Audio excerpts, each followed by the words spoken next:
Welcome to the Salmon Runs YouTube. Enjoy the video.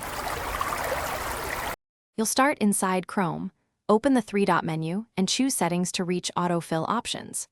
Once there, pick passwords or addresses, and more depending on whether the username is saved with a password or form entry.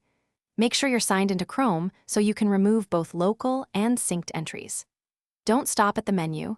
Click through to the specific Autofill section now so you can find the exact username entry to edit or delete.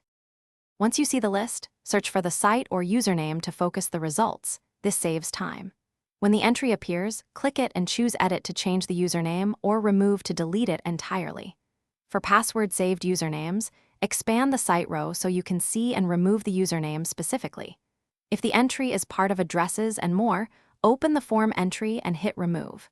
Make sure you confirm deletion when Chrome asks so the change takes effect. To finish, verify the username is gone by trying the site's login field. If it still appears, you likely have synced data. Go to your Google account sync settings or Chrome.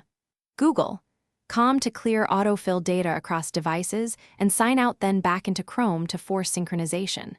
Once done, test the form again. If problems persist, clear browser cache or disable sync temporarily. These steps resolve most propagation hiccups. Thanks for watching. Consider subscribing if we helped you.